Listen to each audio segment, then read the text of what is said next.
بسم الله الرحمن الرحيم. السلام عليكم ورحمة الله وبركاته.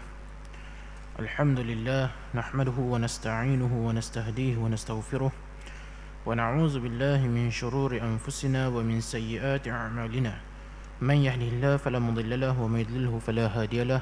أشهد أن لا إله إلا الله وحده لا شريك له وأشهد أن محمدا عبده ورسوله الرحمة المهداة والنعمة المستاه والعاقبة للمتقين ولا عدوان إلا على الظالمين. سبحانك لا علم لنا إلا ما علمتنا إنك أنت العليم الحكيم. قال رب اشرح لي صدري ويسر لي أمري واحلل عقدة من لساني يفقهوا قولي. أما بعد. Alhamdulillah, pertama-tamanya dan selama-lamanya sama-samalah kita memanjatkan setinggi-tinggi kesyukuran kepada Allah Ta'ala kerana dengan limpah kurnianya sama-sama kita pada malam yang berbahagia ini sama-sama dapat kita berkumpul untuk sebentar tadi kita tunaikan salat fardu maghrib secara berjemaah. Kemudian kita duduk seketika untuk mengisi ruang waktu yang ada ini dengan kita kembali menyambung perbincangan kita daripada kitab Mukashafatul Qulub dalam bab Al-Mahabbah, iaitu bab kecintaan kepada Allah dan Rasul. Jadi sebelum ni kita dah huraikan beberapa keadaan seseorang yang dikatakan sama ada benar karamahnya ataupun palsu karamahnya. Ada orang yang dilihat mempunyai kelebihan karamah, walhal sebenarnya benda tu adalah tipu daya syaitan dan tidak dinafikan sememangnya dia ada. Memang karamah ni dia sememangnya ada. Jadi nak melihat kepada benar ataupun tidak karamah seseorang ni, maka kita melihat kepada amalan dia. Adakah amalan dia ni bertepatan sebagaimana apa yang diajar oleh Nabi SAW, yang mana kalau benar bertepatan dengan apa yang Nabi ajar, maka benarlah karamah dia tu. Kalau apa yang dibuat ni bersalahan, bertentangan dengan apa yang Nabi SAW buat, maka perkara tersebut bukanlah karamah, melainkan ianya adalah suatu bentuk tipu daya oleh syaitan terhadap manusia ni. Kemudian Al-Junaid rahimahullah berkata, seseorang tidak akan sampai kepada Allah Subhanahu wa taala kecuali dengan Allah Subhanahu wa taala, dan jalan untuk sampai kepada Allah Subhanahu wa taala adalah dengan mengikut Al-Mustafa sallallahu alaihi wasallam. Jadi di sini jelas memperlihatkan kepada kita bahawa tidak ada cara untuk kita sampai ataupun menuju Allah Taala ni melainkan dengan cara kita mengikut jalan yang telah ditunjukkan oleh Nabi sallallahu alaihi wasallam kepada kita. Dan bagaimana kita nak mendapatkan pula pelita kebenaran daripada jalan yang ditunjukkan oleh Nabi SAW ni adalah dengan kita mengikut jalan orang-orang yang benar-benar merintis ataupun mengikut, memahami jalan yang ditunjukkan oleh baginda. Siapakah pula mereka ni? Mereka ni ialah para sahabat ridwanullahi alaihim, seterusnya para tabi'in, kemudian tabi'un tabi'in, kemudian para ulama. Sesungguhnya mereka ni orang-orang yang paling benar, paling kenal dengan jalan yang ditunjukkan oleh Nabi SAW, dan sudah pastilah jalan yang ditunjukkan oleh baginda ni adalah satu-satunya jalan yang menyampaikan kita ni kepada Allah Subhanahu wa taala. Kerana itulah para ulama, mereka mestilah orang-orang yang amanah dengan ilmu mereka, bukannya orang-orang yang mengambil kesempatan daripada ilmu yang mereka ada ni untuk mencari keduniaan, mengauk keuntungan dunia, sehingga kadang-kadang mereka memperalatkan agama pula untuk nak mencapai tujuan-tujuan duniawi. Maka kerana itulah para ulama mesti menjadi orang yang amanah, beramal dengan ilmu mereka dengan penuh amanah. Dan mereka tahu, mereka ni para ulama, mereka tahu sama ada tindakan ataupun amalan yang mereka buat ni benar ataupun tidak. Kerana mereka orang yang memahami jalan yang dibawa oleh Nabi SAW. Sudah pasti jalan yang terang dan jelas yang dibawa oleh Nabi ini difahami oleh mereka.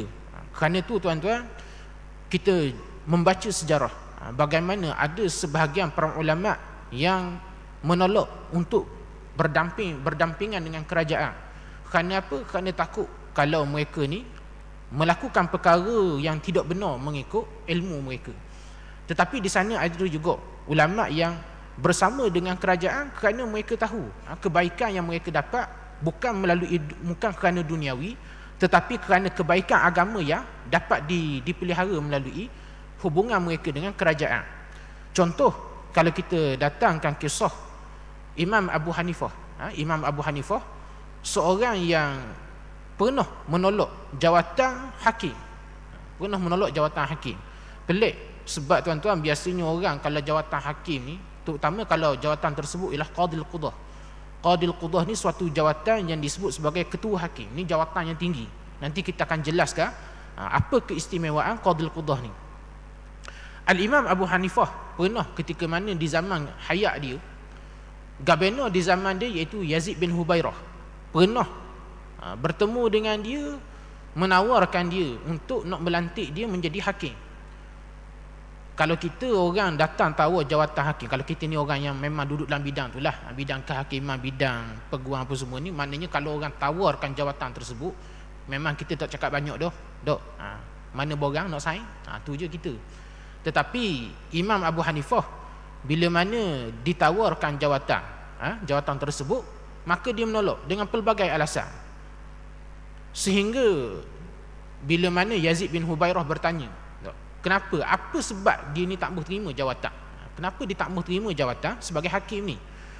Sedangkan ramai mana orang yang mata-mata yang mengintai jawatan hakim ni.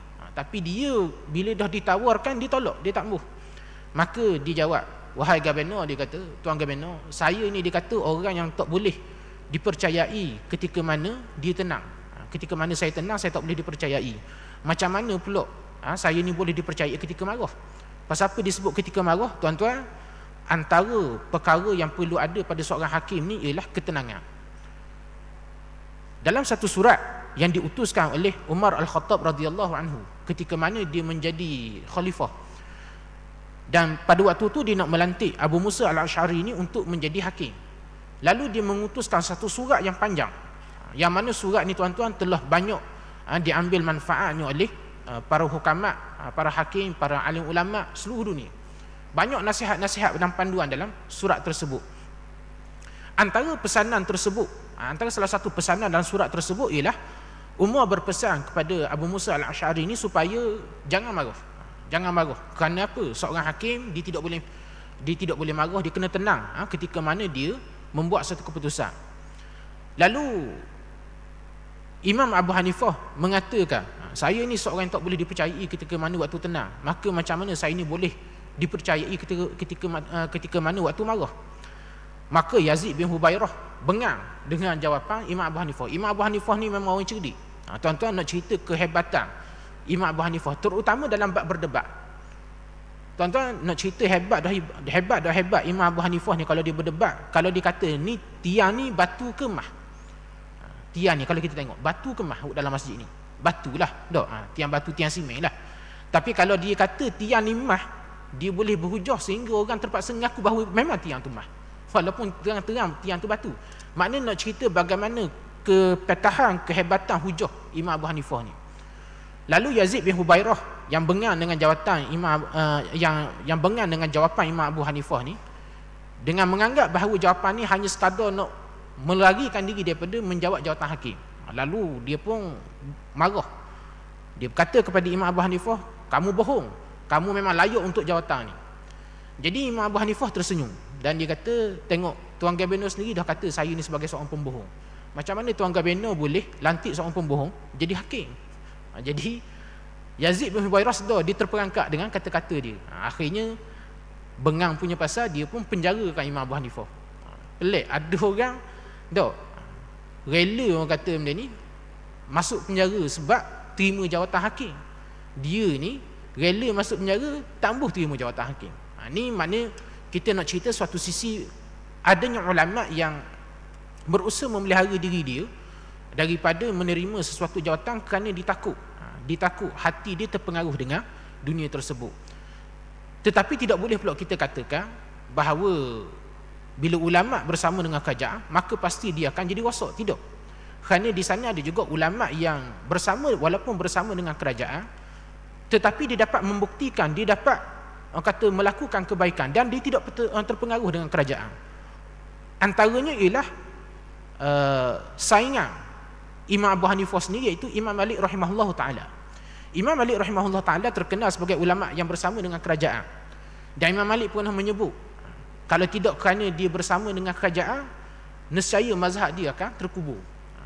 Jadi cuma bagaimana kita nak cerita, Walaupun Imam Malik seorang ulama yang bersama dengan kerajaan, tetapi dia seorang yang tegah dengan pendirian dia.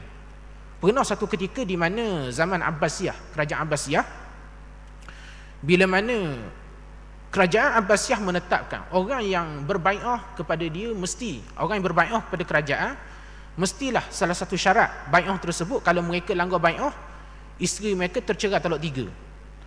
Lalu Imam Malik yang melihat bai'ah ni bertentangan dengan apa yang diajarkan oleh Islam, lalu apa dia buat? Dia mengeluarkan fatwa tolak paksa, cerai paksa ni tidak sah, tak jatuh tolak.